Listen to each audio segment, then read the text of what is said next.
Donc bonjour à tous, bienvenue sur la chaîne Philippe est dans le pré. Alors je voudrais réagir, certains ont mis sur les réseaux la déclaration de celle qui est contactée régulièrement dans les ministères et par les chefs d'État et les ministres de l'Agriculture. La personne qui s'occupe de l'agriculture à la FNSEA, qui est Madame Lambert, Christiane Lambert, dont on a été demandé des comptes il y a quelques semaines et elle a refusé de répondre à nos questions embarrassantes. Donc on donnera des éléments dans plusieurs vidéos, parce qu'on ne peut pas parler pendant plus d'une heure à une vidéo, sinon personne ne va rien comprendre. On va être obligé de détailler les sujets. Donc elle a fait passer un article dans la presse, que tout le monde a vu, sur les réseaux. La FNSEA appelle à aller voter en faveur d'une Europe plus forte. Donc il y a pas mal de discours. Elle fait référence, faut surtout pas faire un repli sur soi.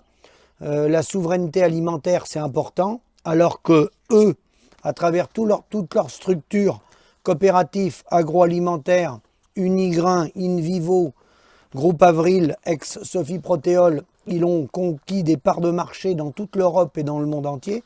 Et là, elle nous parle de souveraineté. Donc elle appelle à voter pour M. Macron. Car il y a des arguments. Le principal argument, c'est qu'il faut une Europe forte. Alors l'Europe, elle n'a pas été forte parce que le résultat de la politique agricole commune mis en route depuis 1962, c'est le plan Mansholt qui a abouti, puisqu'aujourd'hui, les DDT et la MSA commencent à faire deux catégories d'exploitation agricole. Ils font une catégorie en France, 108 000 exploitations agricoles dits auto-entrepreneurs, en dessous un certain chiffre d'affaires, et ensuite le reste, 285 000 exploitations dites professionnelles. Donc la catastrophe, on l'a bien eue avec cette Europe-là, qui a ruiné le monde paysan en Europe, avec le suicide dans le monde agricole. Donc c'est un échec de la politique, malgré les gains de productivité. C'est écrit sur tous les réseaux, dans tous les articles sur Internet, que l'agriculture a fait des gains de productivité énormes, au moins égales à ceux de l'industrie, plutôt voire même supérieurs. Et ces gains de productivité ont été dans la poche de la coopération agricole. Donc elle appelle à voter pour M. Macron. Alors, pas pour l'intérêt des paysans, je vous rassure tout de suite. C'est plus pour ses intérêts personnels à elle et celles de ses amis. Et pour les intérêts de la coopération agricole, qui a envie de continuer d'exporter en Europe et dans le monde. Ils veulent le développement sans limite du réseau coopératif. Donc ils ont besoin pour ça d'élus de la gauche plurielle, des Républicains et de la République en marche qui sont à leurs bottes. Donc l'autre raison pour laquelle elle appelle à voter pour M. Macron, elle l'aurait fait même si ça avait été M. Mélenchon, même si ça avait été M. Zemmour, même si ça avait été M. Dupont-Aignan, même si ça avait été M. Jadot, elle aurait appelé à voter M. Macron. Pour une autre raison, qui est, comme dit mon copain Michel Bini, la gamelle est bonne. Elle est très très bonne. Pour toutes les multinationales de l'agro-industrie, de l'agroalimentaire, c'est des millions d'euros. Il y a la fiscalité particulière des coopératives qui fait que vous, contribuables français, vous payez à la place des coopératives. Et puis son propre syndicat, entre autres, je vais vous donner qu'une petite partie, et touche environ 12 millions d'euros des pouvoirs publics. Donc on ne mord jamais la main de celui qui nous donne à manger. Et puis après, il y aura récompense pour services rendus. Comme M. Luc Guyot a été récompensé en tant que président de la FNSEA pour services rendus aux politiques, pour cogestion, pour collaboration avec les pouvoirs politiques, tout en trahissant les paysans, mais ça c'est pas grave. La collaboration, ça enrichit au moins un petit noyau autour du pouvoir, les plus près du feu sont les mieux chauffés. Donc récompense pour service rendu, ça s'appelle M. Luc Guyot, ancien président de la FNSEA, nommé à la FAO.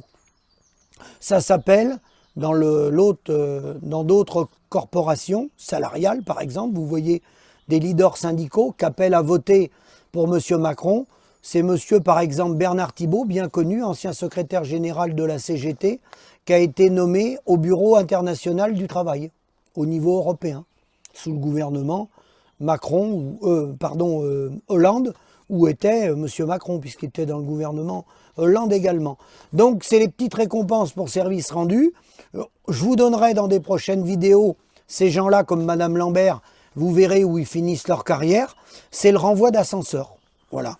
On appelle à voter, et puis les paysans, les travailleurs, les ouvriers, ça c'est le moindre de leurs soucis. Ce qui les intéresse, c'est de continuer de faire du business sur le dos des gens qui produisent les matières premières agricoles, et puis qui sont réduits à une situation d'esclavage avec, je vous rappelle, 2 morts par jour. Il y en a eu 2 encore aujourd'hui, je viens de l'apprendre, de 2 départements différents. Les gens m'ont appelé, il y a eu 2 suicides encore aujourd'hui, que je connais, moi, de mes propres réseaux, hein, mais il y en a d'autres ailleurs. Voilà donc le résultat.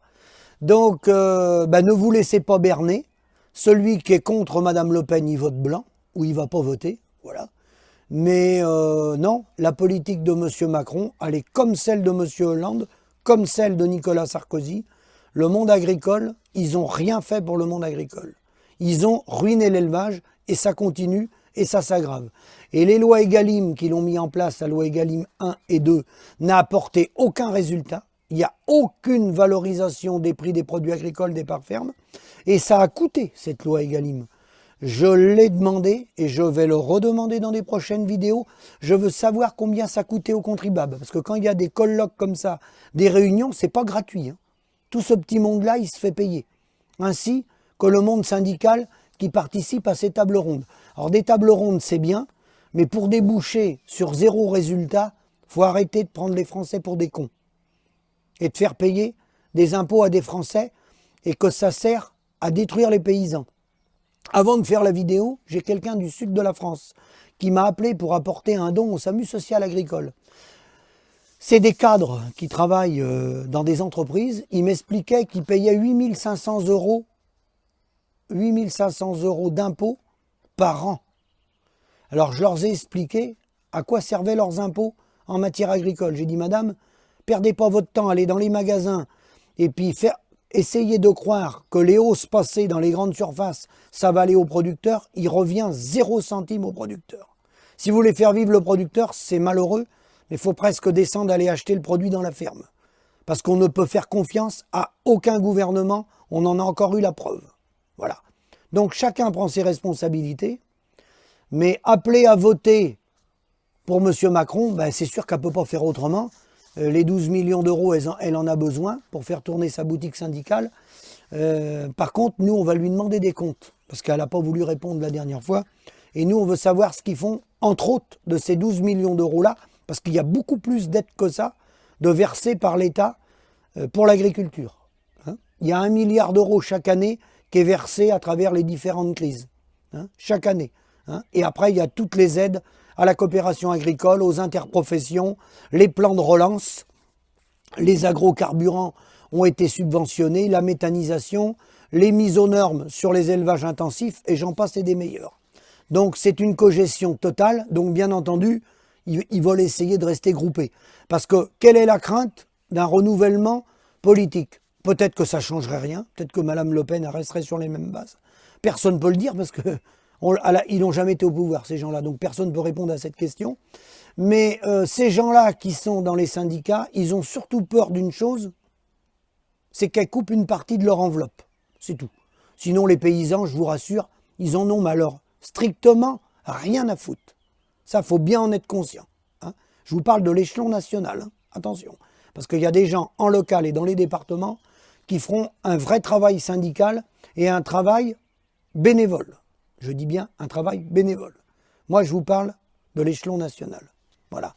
Donc, à méditer, voilà, tous ces journalistes et tous ces responsables syndicaux, pas qui pensent à leurs gamelles hein, et qui veulent protéger leurs petits avantages et donc qui demandent la réélection de M. Macron pour garder les avantages qu'ont obtenus le bloc élitaire au détriment du bloc populaire. À bientôt.